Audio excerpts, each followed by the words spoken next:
Hello friends, welcome to fun learning 89।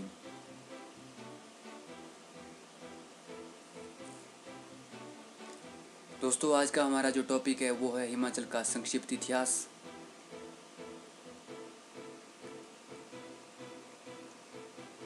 दोस्तों, हिमाचल प्रदेश का इतिहास अत्यधिक प्राचीन है और भारत के इस पहाड़ी राज्य का इतिहास उतना ही पुराना है जितना कि मानव का अपना अस्तित्व। इस बात की सत्यता इस प्रदेश से प्राप्त प्राचीन उपकरणों, औजारों व अन्य प्रमाणों से सिद्ध होती है।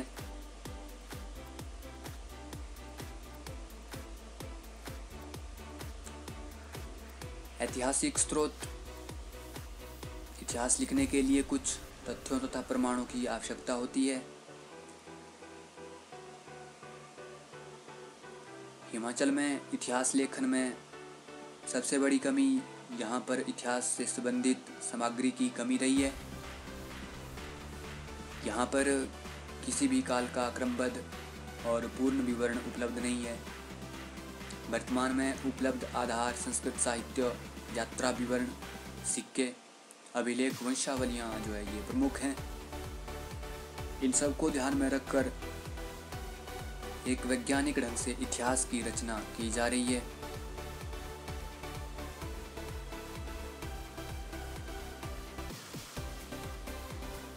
शिलालेख और ताम्रपत्र। शिलालेख हिमाचल प्रदेश के प्राचीन इतिहास के अध्ययन में काफ़ी सहायक सिद्ध हुए हैं। इनमें मंडी में सोलोनू का शिलालेख, कांगड़ा, पथियार और कनिहार के शिलालेख, हाटकोटी में सूनपुर की गुफा शिलालेख, जौनसार बाबर क्षेत्र में अशोक का शिलालेख प्रमुख हैं। इस संदर्भ में अभिलेख भी महत्वपूर्ण है। ये अभिलेख फरमान या सनद हैं जो एक शासक द्वारा दूसरे शासक को, किसी अफसर को, किसी विद्वान को लिखाए जाते थे। सिक्कों पर मिले अभिलेख त्रिगर्त, कुलीन तथा औदुंबरों के गणराज्य या उनके राजाओं का उल्लेख करते हैं। बैजनाथ के एक मंदिर से प्राप्त गुप्तोत्तर कालीन अभिलेख, कुल्लू में सालरू गुप्तकालीन अभिलेख, निर्मण से प्राप्त ताम्रपत्र आदि प्रमुख हैं। इसके अलावा चंबा और कुल्लू से लगभग 200 ताम्रपत्र प्राप्त हुए हैं जो प्राचीन इतिहास की कड़ी को जोड़ने में सहायक हैं। शिलालेखों के अलावा सिक्कों का हिमाचल प्रदेश के इतिहास में प्रमुख स्थान रहा है।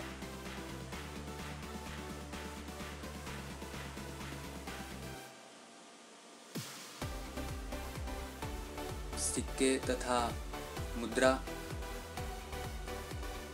हिमाचल के राजाओं ने अपनी मुद्रा का प्रचलन किया था।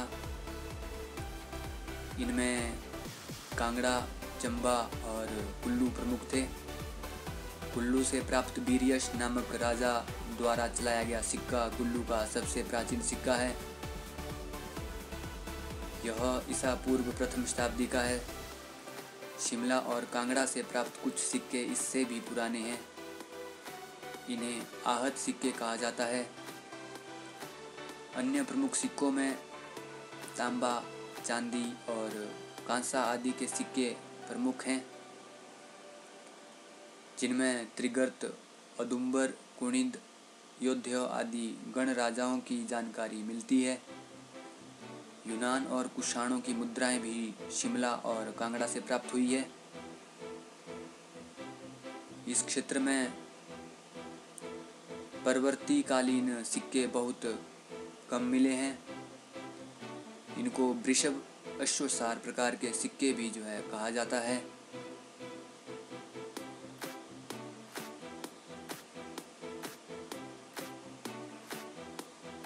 आगे है वंशावलियाँ। हिमाचल के इतिहास को जानने में वंशावलियों ने अपनी अहम छाप छोड़ी है। ये वंशावलियाँ पहाड़ी राज परिवारों में बहुत संख्या में प्राप्त हुई है। इन वंशावलियों की तरफ सबसे पहले मूरक्राफ्ट ने ध्यान आकर्षित किया। कांगड़ा वंशावलियों को खोजने की सलाह इन्होंने ही दी थी। बाद में कनिंघम ने कांगड़ा, नूरपुर, चंबा, मंडी, सुकेत आदि राजघरानों की वंशावलियां खोजी थी। कैप्टन हारकोर्ट ने कुल्लू की वंशावलियां खोजी थी।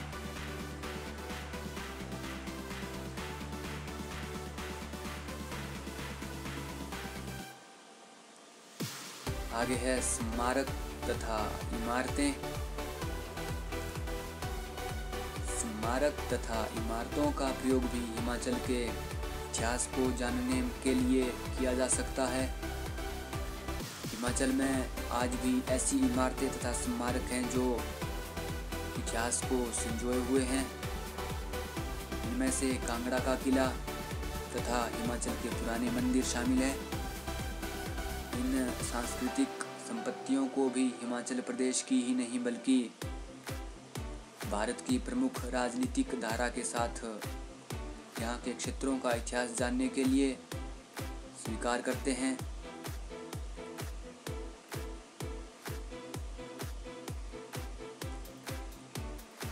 आगे है दोस्तों यात्रा विवरण। इतिहासकारों तथा विद्वानों द्वारा की गई यात्राओं का क्रमबद्ध विवरण भी इस प्रदेश के इतिहास को जानने में सहायक हुआ है। हिमाचल का सबसे पुराना विवरण टालमी का है। भारत की अवस्था पर लिखा गया टालमी ग्रंथ 2री शताब्दी का है। इस ग्रंथ में कुलिंदों का भी वर्णन मिलता है।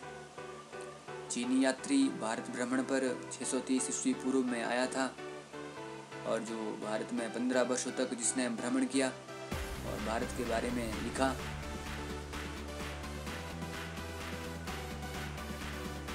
इसने अपने विवरण पर त्रिगर्त, कुल्लू आदि जनपदों पर काफी लिखा। अल-बरूनी ने भी इन जनपदों का विस्तृत वर्णन किया है। मुगल राजाओं ने भी इस प्रदेश पर काफी लिखा है। अंग्रेजों में William Fringer, Thomas Coryat Bernier, George Forster, James Wally, Alexander Gerard, William Moorcroft आदि ने समय समय पर इस पर्वतीय क्षेत्र की यात्रा की और इस क्षेत्र की सामाजिक, आर्थिक, राजनीतिक दशा के बारे में अपने यात्रा विवरणों में लिखा है।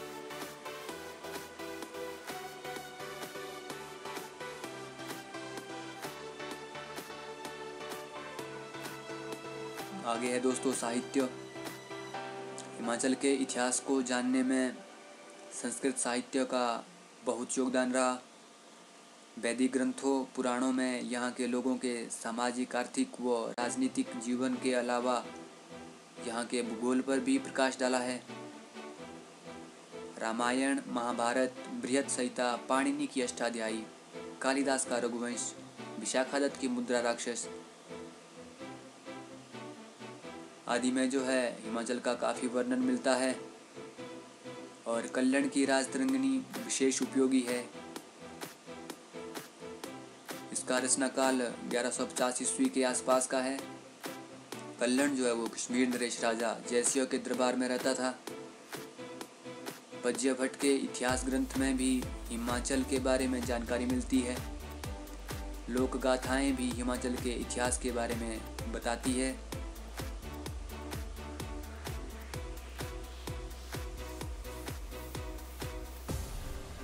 आगे दोस्तों प्राग ऐतिहासिक काल। प्राग ऐतिहासिक काल दोस्तों शिवालिक की तलछटी में स्थित ब्यास घाटी में कांगड़ा, गुलेर, देहरा और ढलियारा में बिलासपुर, नालागढ़ की सिरसा सतलुज घाटी में तथा सिरमौर के मारकंडा घाटी के सुकेती क्षेत्र में बिखरी बजरी और पंखों के विशालकाय पत्थरों में गड़े हुए पत्थरों के औजारों, छुरों, हाथ की कुल्हाड़ियों और धारदार औजारों के मिलने से इस क्षेत्र में मानव इतिहास का वर्णन मिलता है। प्राग ऐतिहासिक काल में मारकंडा और सतलुज घाटी में पाए गए औजारों से यह पता चलता है कि ये 40,000 वर्ष पुराने हैं।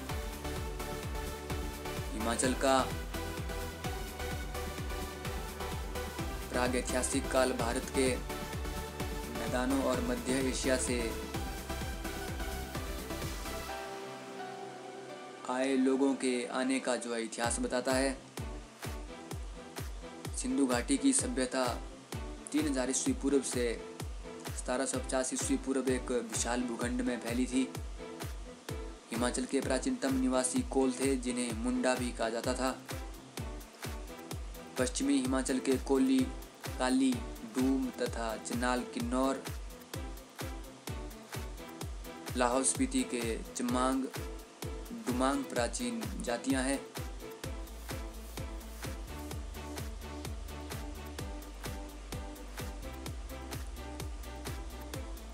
हिमाचल में खश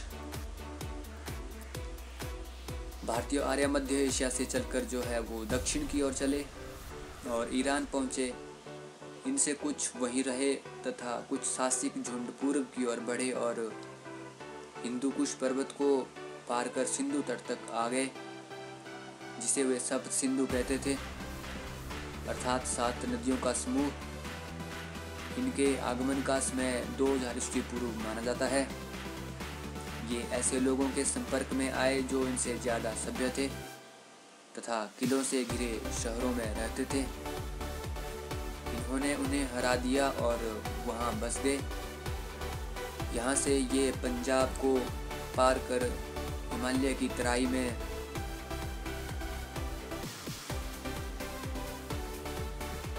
सरस्वती, यमुना और गंगा की घाटियों में बस गए।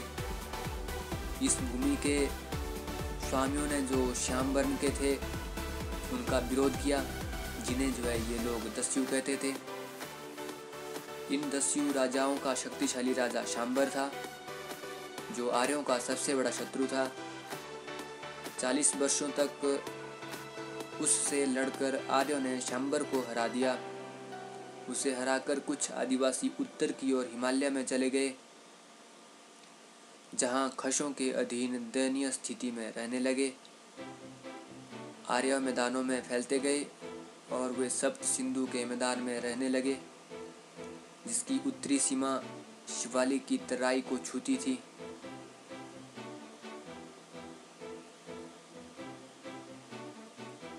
वैदिक कालीन हिमाचल। ऋग्वेद में हिमालय, उसकी चोटियों और उनसे निकलने वाली नदियों का वर्णन मिलता है। कुछ आर्य महात्मा हिमालय की तराई में जीवन यापन करने आए और वहीं बस गए। सिरमौर में रेणुका झील जमदाग्नि से संबंधित है और कुल्लू घाटी में मणिकर्ण में विशिष्ट कुंड विशिष्ट ऋषि से संबंधित है। निर्मंड परशुराम से संबंधित है। बिलासपुर में ब्यास गुफा व्यास ऋषि से संबंधित है।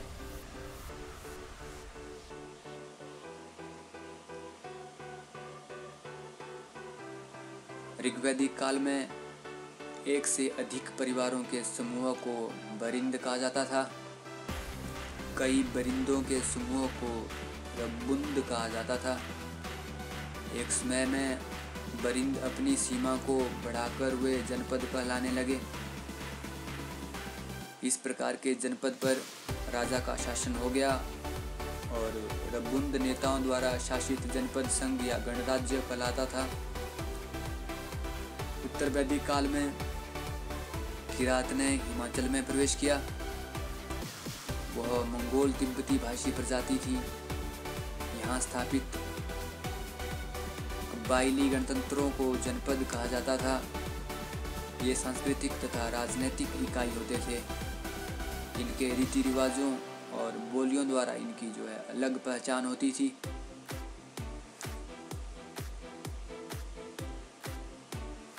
आगे है दोस्तों सिकंदर का आक्रमण।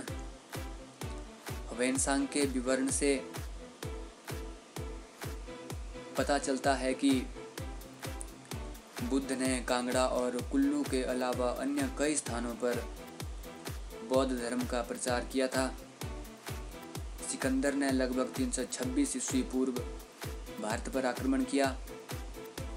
यह ब्यास नदी तक पहुंच गया था, जहां उसका मुकाबला पोरस से हुआ। सिकंदर के सैनिक लड़कर थक गए थे। उन्होंने हिमालय के दुर्गम और बीहड़ क्षेत्र में जाने से मना कर दिया। वे जो है घर जाना चाहते थे। और आगे जाने से जो है मना कर दिया। ये माना जाता है कि उनमें से 6 सैनिक कुल्लू के मलाना गांव में बस गए थे। तभी मलानावासी अपने आप को उनका वंशज मानते हैं।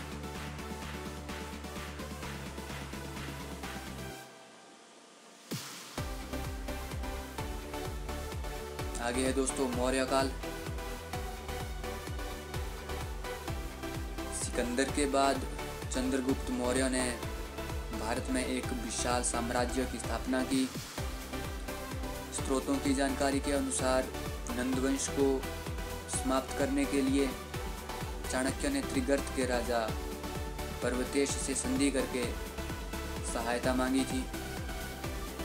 इसका उल्लेख जैन धर्म के ग्रंथ परिशिष्ट पर्वन में उल्लेख मिलता है कि चाणक्य हिमवतकूट आया था। बौद्ध ग्रंथों से भी यह जानकारी मिलती है कि चाणक्य का पर्वतक नामक एक मित्र था। विशाखादत्त के ग्रंथ मुद्रा राक्षस से भी यह पता चलता है कि चाणक्य ने किरात, कुलिंद और खश आदि युद्ध प्रिय लोगों को चंद्रगुप्त मौर्य की सेना में भर्ती किया था। चंद्रगुप्त ने कुलिंद राज्य को शिरमौर्य की संज्ञा दी थी, जो बाद में सिरमौर बन गया था। चंद्रगुप्त मौर्य के पौत्र अशोक ने नेपाल, कुमाऊं, गढ़वाल, हिमाचल प्रदेश और कश्मीर आदि क्षेत्र को अधिकृत कर लिया था। अशोक ने युद्ध विजय के स्थान पर धर्म विजय का अभियान चलाया था और बौद्ध धर्म का प्रचार किया। उसने हिमालय क्षेत्र में बौद्ध धर्म के प्रचार के लिए आचार्य मजीहिम्मा थेर को भेजा था। हवेनसांग के अनुसार अशोक ने कांगड़ा तथा कुल्लू में बुद्ध की याद में स्तूप बनवाया था। आज भी धर्मशाला के निकट चैत्तुडू में बौद्ध स्तूप है, जिसका निर्माण अशोक ने करवाया था। शिमला, सोलन, सिरमौर आदि क्षेत्रों में पहले ही बौद्ध धर्म का प्रचार हो चुका था। अशोक ने काशी के आसपास भी एक स्तूप का निर्माण करवाया था।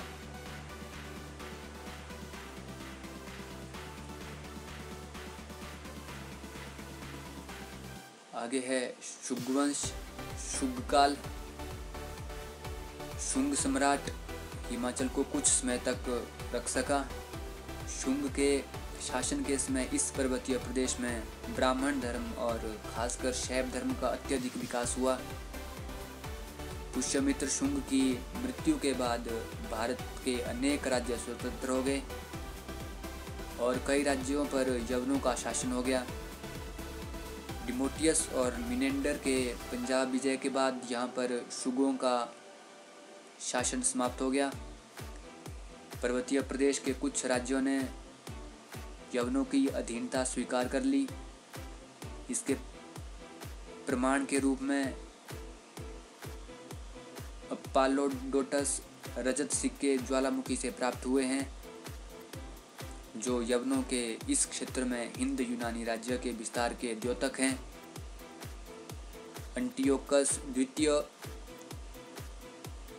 फियोजेंस, लिसियस, एंटीअक्काइडस और मिनेंडर के भी कुछ रजत सिक्के कांगड़ा से मिले हैं।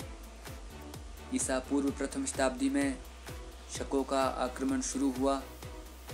शकों का यहाँ बहुत प्रभाव रहा।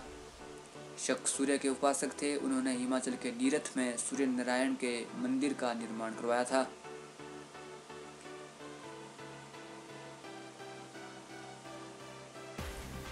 आगे है दोस्तों कुषाण काल। कुषाणों ने प्रथम सदी ईस्वी में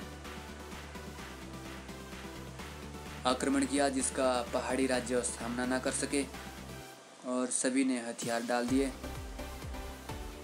कुषाण बहुत शक्तिशाली थे। कुषाणों के आक्रमण का समय 20 ईस्वी माना गया है। कुषाण मध्य एशिया और बैक्टीरिया से आए थे। कनिष्क और हुइशक नामक 2 ही शक्तिशाली शासक हुए कुषाण के। कनिष्क ने कश्मीर से लेकर कुमाऊं तक पर्वतीय क्षेत्र को अपने अधीन कर सम्राट की उपाधि धारण की थी। कुषाणों के सिक्के हिमाचल के अनेक स्थानों से मिले हैं। कालका कसौली के पास कनिष्क के ताम्र के 40 सिक्के मिले हैं। कनिष्क का एक सिक्का कांगड़ा के कनिहारा नामक स्थान से भी मिला है। चंबा में भी कुषाण कला के प्रमाण मिले हैं। किन्नौर, लाहौल स्पीति, कुल्लू से कुषाणों की अधीनता का प्रमाण नहीं मिला है। कुषाणों ने हिमाचल में अधिक समय तक शासन नहीं किया, पर इन राज्यों को कमजोर कर दिया था, जिसके परिणाम स्वरूप ये पहाड़ी राज्य अधिक समय तक स्वतंत्र न रह सके और 4वीं शताब्दी में समुद्रगुप्त ने इन्हें जीतकर अपने अधीन कर लिया। कश्मीर से लेकर नेपाल तक का क्षेत्र जो कभी कुषाण का हुआ करता था, बदलकर विशाल गुप्त साम्राज्य बन गया।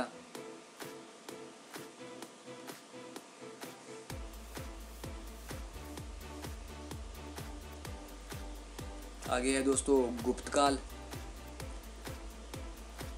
कुषाणों के पतन के बाद राज्यों के लिए कुलिंदे और योध्य आपस में लड़ बैठे और कुलिंद साम्राज्य जल्दी ही योध्य साम्राज्य में विलीन हो गया। 4वीं शताब्दी में मगध की राजधानी पाटलिपुत्र में गुप्त साम्राज्य की नींव चंद्रगुप्त ने 319-320 में रखी। उसका पुत्र समुद्रगुप्त महान विजेता था। इलाहाबाद के अशोक स्तंभ पर उत्कीर्ण शिलालेख में समुद्रगुप्त द्वारा विजित प्रदेशों की सूची दी गई है, जिन्होंने युद्ध किए बिना ही आधिपत्य को स्वीकार कर लिया था। इसमें पंजाब के बत्रीपुर और निकटवर्ती शिवालिक के पहाड़ी राज्यों जैसे अर्जुनायन, योध्य और मद्रक गणतंत्रीय कबीलों का भी उल्लेख है। समुद्रगुप्त ने पंजाब के गणतंत्रों के सामने 2 शर्तें रखी, या तो पूर्ण विनाश या फिर शांति से गुप्तों की अधीनता स्वीकार करना। अधिकांशों ने समुद्रगुप्त की अधीनता स्वीकार कर ली। 4वीं शताब्दी से 6वीं शताब्दी के बीच हिमाचल प्रदेश के कुछ पुराने गणतंत्र नष्ट हो गए और कुछ नवीन गणराज्यों का जन्म हुआ। 4वीं शताब्दी के बाद औदुंबर गणराज्यों के बारे में कुछ भी पता नहीं चलता है। प्रथम शताब्दी में शाकाल अथवा सियालकोट में मिनेंडर अथवा संस्कृत के मिलिंद का उद्भव हुआ था, जो औदुंबर का निकटतम पड़ोसी था और जिसने औदुंबर गणराज्य को दुर्बल किया था। औदुंबर इतने कमज़ोर हो गए कि उनका स्वतंत्र सिक्का 3री-4वीं शताब्दी तक ना रहा।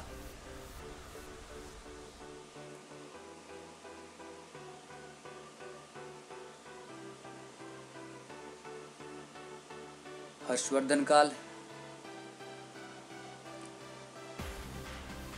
आगे दोस्तों हर्षवर्धन काल 7वीं शताब्दी में हर्ष के उदय के साथ ही भारतीय राजनीति का केंद्र पाटलिपुत्र से हटकर थानेश्वर और बाद में कन्नौज हो गया। हर्ष उत्तरी भारत में साम्राज्य बनाने में सफल हुआ। वह हिंदू धर्म का संरक्षक था। उसने बौद्ध चीन यात्री ह्वेनसांग को अपने दरबार में स्वागत किया था। वह उत्तर के रास्ते ताशकंद और समरकंद होता हुआ गंधार राज्यों में 630 ईस्वी में पहुंचा था। ह्वेनसांग भारत में लगभग 13 वर्ष रहा और उसने लगभग हर प्रांत का भ्रमण किया। उसने भारत की स्थिति के बारे में लिखा। वह उन भागों में घूमा जिन्हें आज हिमाचल कहा जाता है। 635 में उसने त्रिगर्त की राजधानी का दौरा किया था। वह 4 महीने तक राजा उत्तिस आदिमा का अतिथि रहा था और वहां से कन्नौज गया और वापसी में भी 643 ईस्वी में फिर से उत्तिस के साथ जालंधर में रहा।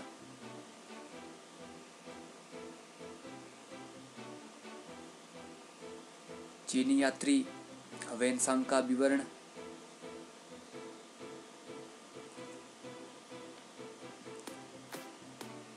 हिमाचल में काफ़ी चावल और दाल पैदा होते हैं। यहाँ के वन घने और छायादार हैं। फल और फूल प्रचुर मात्रा में होते हैं। लोग साहसी और उतावले हैं तथा देखने में असाधारण और गंवारू लगते हैं। यहाँ 20 मठ और लगभग 2000 पुजारी हैं। इनमें हीनयान महायान दोनों के विद्यार्थी हैं। 3 देव मंदिर जहाँ 500 विद्यार्थी हैं जो पाशुपत धर्म को मानते हैं। ऐसा चीनी यात्री ह्वेनसांग का विवरण है, इसमें हिमाचल के बारे में जानकारी मिलती है।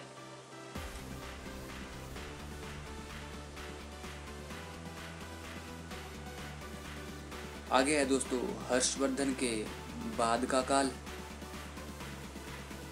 हर्षवर्धन के बाद का काल में दोस्तों 647 ईस्वी में हर्ष की मृत्यु के बाद जो है उथल पुथल के युग में कश्मीर के शासक ललितादित्य के समकालीन यशोवर्धन के समय हिमाचल प्रदेश के इतिहास के विषय में बहुत कम जानकारी मिलती है। कल्लण की राज तरंगिणी से पता चलता है कि ललितादित्य और यशोवर्धन के बीच जो है युद्ध हुआ था, जिसमें यशोवर्धन हार गया था। इस समय में त्रिगर्त और ब्रह्मपुर उसके अधीन आ गए थे।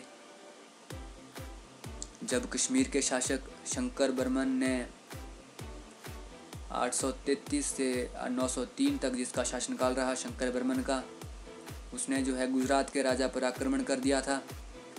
इसका विरोध त्रिगर्त के राजा पृथ्वीचंद्र ने किया था, पर गुजरात का राजा हार गया और त्रिगर्त भी कश्मीर के अधीन हो गया था। 18वीं से 12वीं शताब्दी तक अनेक साहसी राजपूतों ने रावी और यमुना के बीच हिमालयन की सीमांत श्रृंखला में राज्य स्थापित किए।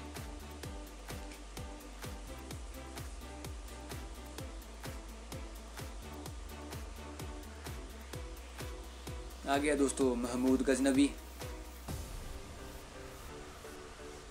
जिसमें राजपूत मध्य हिमालय में राज्यों का निर्माण कर रहे थे। उस समय महमूद गजनवी के आक्रमण 1000 ईस्वी में आरंभ हो चुके थे और 1009 ईस्वी में उसने पेशावर के निकट आनंदपाल को पराजित कर दिया था। उसने नगरकोट पर आक्रमण किया और उसके खजाने को लूट लिया।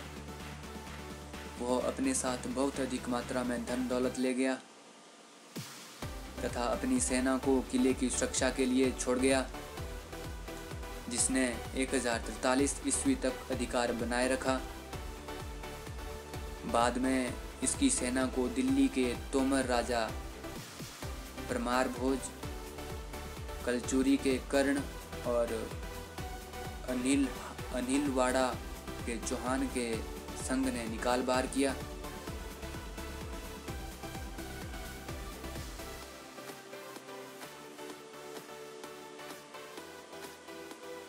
आगे दोस्तों मोहम्मद गौरी। भारत पर मोहम्मद गौरी ने 1175 ईस्वी में 75 ईस्वी से 1192 ईस्वी तक अनेक आक्रमण किए। 1192 ईस्वी के तराइन के युद्ध में उसने दिल्ली के शासक पृथ्वीराज चौहान को पराजित कर दिल्ली पर अधिकार कर लिया। मैदानों में मुस्लिमों के प्रवेश से 12वीं शताब्दी में चौहान, चंदेल, तोमर, पंवार और सेन हिमाचल आए। उन्होंने हिमाचल में छोटी छोटी रियासतों की स्थापना की। दिल्ली, बनारस, बंगाल पर मुसलमानों के आधिपत्य से ब्राह्मण और राजपूत प्रवासियों की संख्या हिमाचल में बढ़ती गई।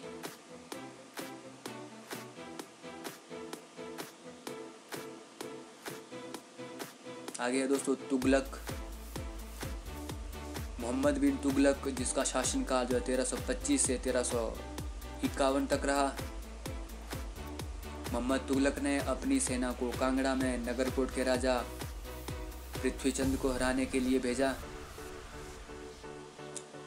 1360 ईस्वी में हिमाचल के कांगड़ा का राजा रूपचंद था। उस समय दिल्ली का शासक फिरोज शाह तुगलक था, जिसका शासनकाल 1351 से 1388 था। राजपूत सरदार गुरिल्ला युद्ध से निरंतर जो है मुस्लिमों को परेशान करते थे और हमेशा अपने को स्वतंत्र करने के लिए प्रयास करते रहते थे।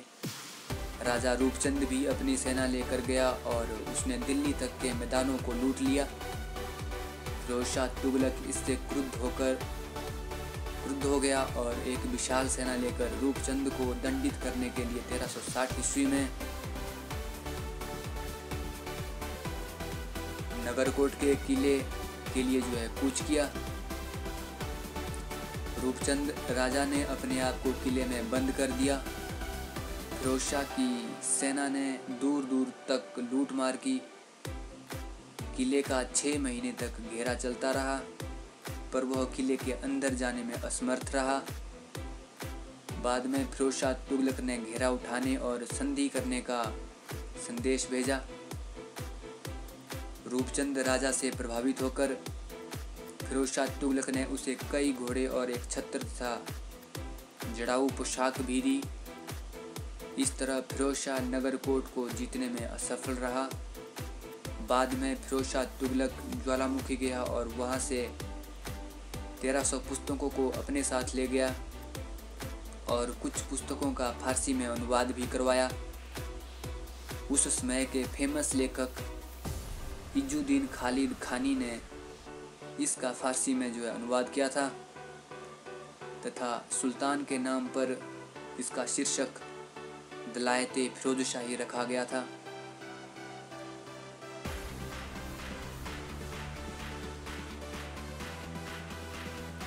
आगे दोस्तों मंगोल।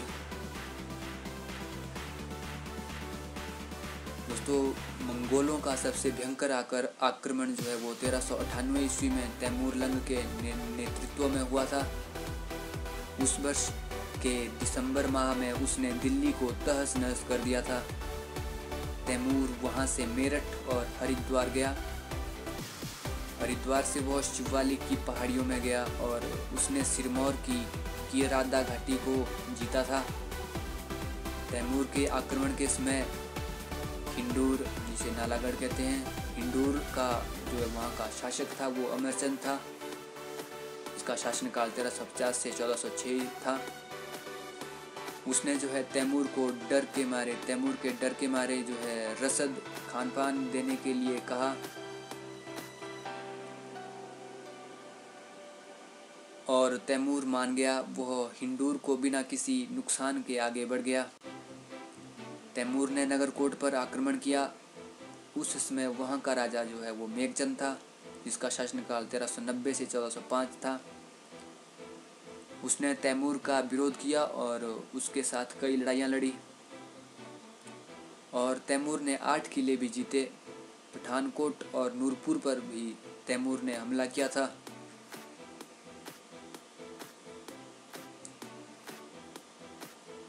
आगे दोस्तों मुगल शासन। 1526 ईस्वी में बाबर ने इब्राहिम लोदी को पराजित कर उसकी हत्या कर दी और मुगल शासन की स्थापना की। अकबर ने टोडरमल को पहाड़ी रियासतों की ज़मीनें लेकर एक शाही जमींदारी स्थापित करने के लिए नियुक्त किया। इस जमींदारी में कांगड़ा घाटी से 66 गांव, चंबा से रिहलू, छेरी, घारो और पथियार तथा अन्य पहाड़ी रियासतों से उनके साधनों और भूक्षेत्रों के अनुरूप भूखंड ले लिए गए।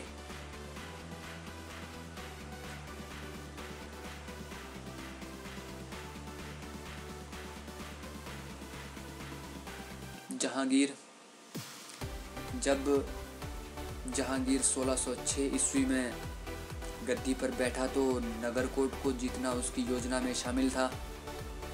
1615 ईस्वी में उसने पंजाब के प्रमुख मुर्तजा खान तथा दमेरी नूरपुर के राजा सूरजमल के बेटे राजा बासु को उसका सहायक सेनापति बनाकर कांगड़ा पर विजय के लिए भेजा। सूरजमल अपने राज्य के निकट मुगलों के प्रभाव के विस्तार और संगठन को पसंद नहीं करता था। जहांगीर ने सूरजमल के विद्रोह को दबाने के लिए और किले को जीतने के लिए राजा विक्रमाजीत और अब्दुल अजीज को भेजा। शाही सेना के दबाव से सूरजमल को मऊ के किले में शरण लेनी पड़ी थी। राजा विक्रमाजीत ने किले पर विजय प्राप्त की। सूरजमल मऊ के किले से भागकर तारागढ़ के किले में पहुंचा, जो कि चंबा के अधीन था। लंबे समय के बाद किले की घेराबंदी के बाद सूरजमल पराजित हुआ और वह चंबा भाग गया और वहां पर उसकी मृत्यु हो गई। उसकी सारी संपत्ति पर मुगल बादशाह ने अधिकार कर लिया।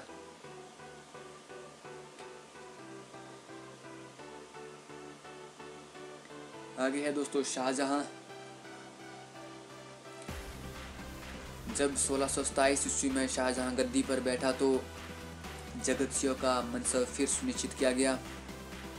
1834 ईस्वी में उसे बंगाल का थानेदार बनाया गया, जो कि कुर्जम घाटी में है। उसे कोहाट में विद्रोहियों को दबाने का काम भी सौंपा गया। उसे बंगाल का फौजदार बना दिया गया।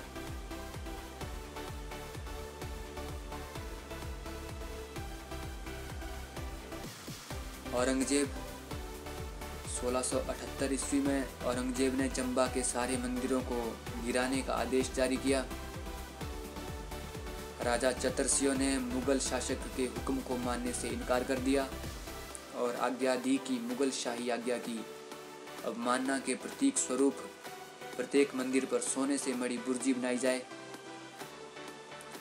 और यह भी कहा जाता है कि राजा चतरसिंह ने गुलेर, बसोली और जम्मू के राजाओं को मिलाकर पंजाब के मिर्जा रजिया बेग के पहाड़ी राज्यों पर आक्रमण के विरुद्ध एक संघ बनाया। रजिया बेग पराजित हुआ और पहाड़ी राज्यों को उनका क्षेत्र वापस मिल गया। कांगड़ा और चंबा के राजा अकबर के समय से ही मुगलों के करदाता थे। चंबा के राजाओं के साथ मुगलों ने उदारता का व्यवहार किया। इन राजाओं को नियमित रूप से नजराना भेंट करके मुगलों के प्रति अपनी स्वामी भक्ति जो है प्रकट करनी पड़ती थी।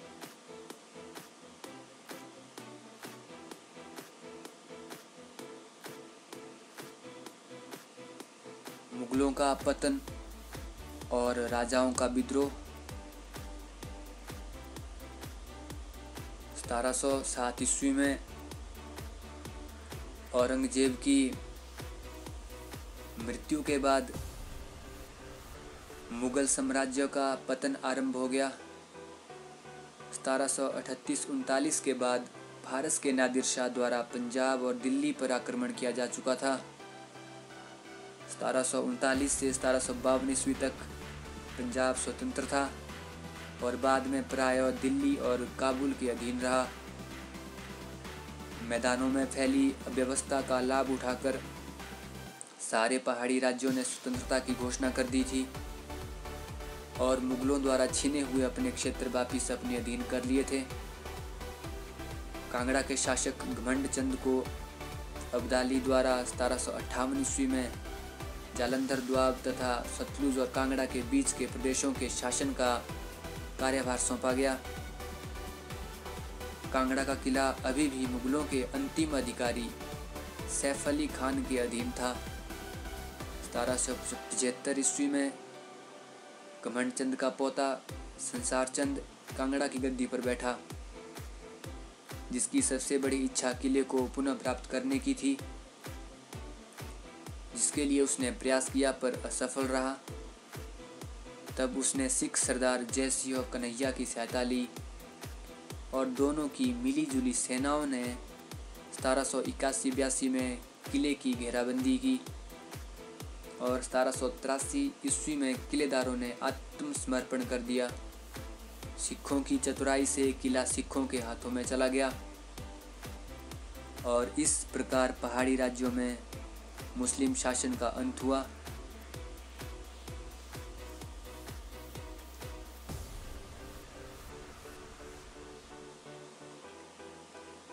आगे है दोस्तों सिख शासन। कांगड़ा के नगरकोट का किला जयसिंह के पास था। संसार चंद ने कुकर चकिया मिशल के महासियों तथा रामगढ़िया के जस्सासियों के साथ मिलकर जैसियों के खिलाफ मोर्चा खोला और बटाला में दोनों के बीच युद्ध हुआ, जिसमें जैसियों हार गया और किला संसार चंद को लौटा दिया गया और संसार चंद ने जैसियों को जीते हुए मैदानी क्षेत्रों से लौटा दिए। उसके बाद संसार चंद ने अपने आसपास के क्षेत्रों को अपना करदाता बना लिया।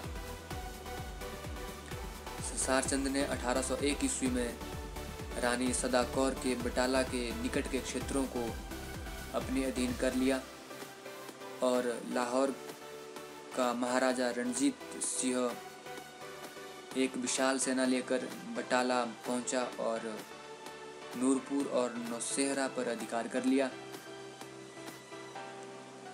1840 ईस्वी में संसार चंद ने होशियारपुर और बजवाड़ा के क्षेत्र पर आक्रमण किया, परंतु जब रणजीत सिंह की सेना इन क्षेत्रों में पहुंची तो संसार चंद को पुनः वापस लौटना पड़ा।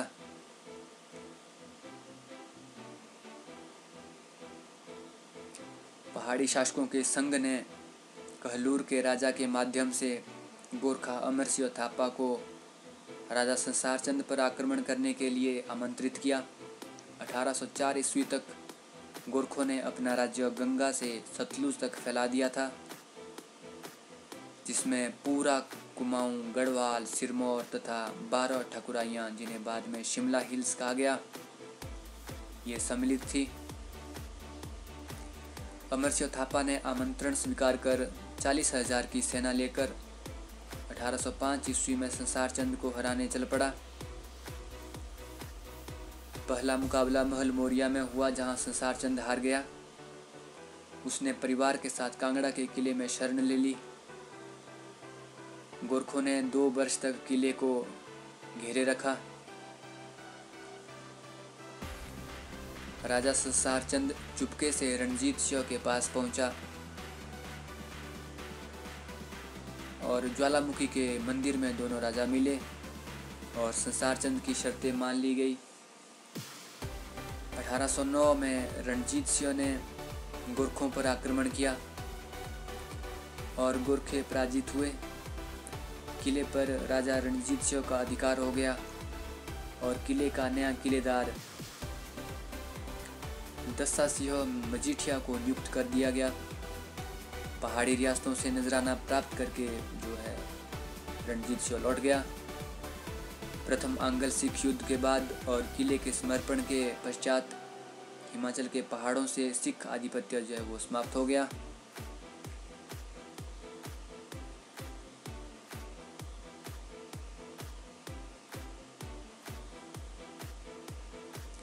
अंग्रेजों और सिखों में सत्ता संघर्ष। महाराजा रणजीत सिंह ने 1811 ईस्वी में कोटला के किले को जीता। 1813 ईस्वी में हरिपुर, इसे गुलेर कहा जाता है, गुलेर को जीता। नूरपुर और जसवां के राजा को राज्य से हाथ धोना पड़ा। 1818 ईस्वी में दत्तारपुर के राजा की मृत्यु के बाद उसके पुत्र ने राज्य रणजीत सिंह को सौंप दिया। सिब्बा राज्य ने भी अपना राज्य रणजीत सिंह को सौंप दिया। राजा संसार चंद की 1823 ईस्वी में मृत्यु हो गई और उसके बेटे अनिरुद्ध चंद को 1 लाख रुपए रणजीत सिंह को नजराना देकर गद्दी पर बैठने का अधिकार प्राप्त हुआ था। उसने कुल्लू के राजा से कर उगाने के लिए सिख सेना भेजी। राजा डर गया और भाग गया और बाद में राजा को सिखों की मांगें पूरी करनी पड़ी। चंबा, मंडी और सुकेत राज्य भी निरंतर जो है वो खतरे में रहते थे।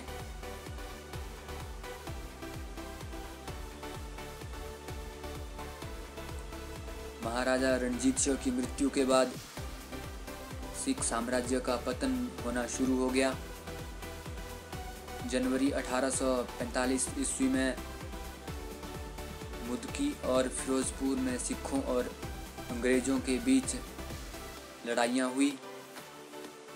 1846 ईस्वी में अलीवाल में तथा 10 फरवरी 1846 ईस्वी में सबराव में लड़ाई हुई, जिनमें सिख हार गए मार्च 1840 ईस्वी को लाहौर की संधि के अनुसार पहाड़ी राज्य सीधे ब्रिटिश सरकार के अधीन हो गए।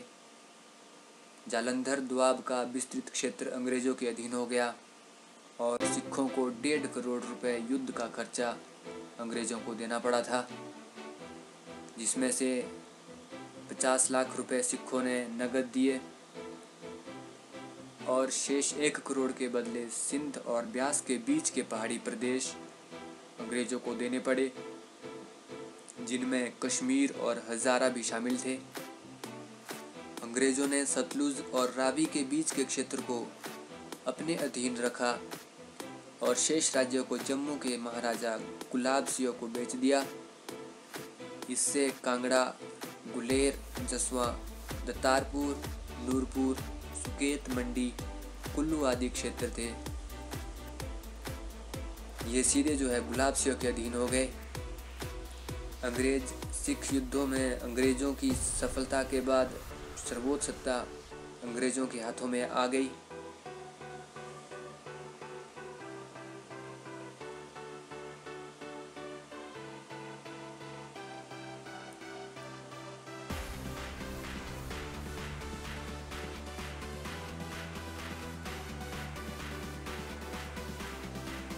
पहाड़ी राजाओं ने अंग्रेज़ों के विरुद्ध अनेक विद्रोह किए।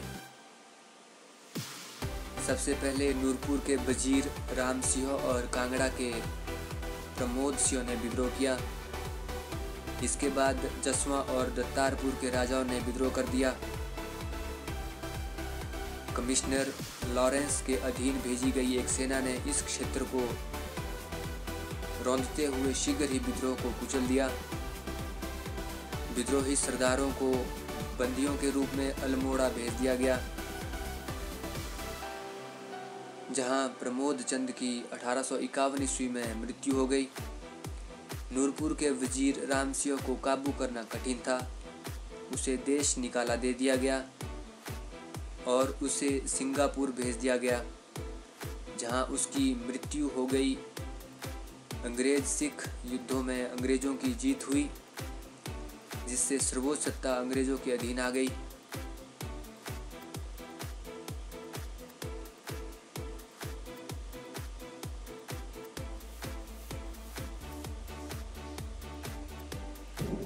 Thanks for watching guys. Don't forget to subscribe our channel, that is Fun Learning 89. Bye bye दोस्तों।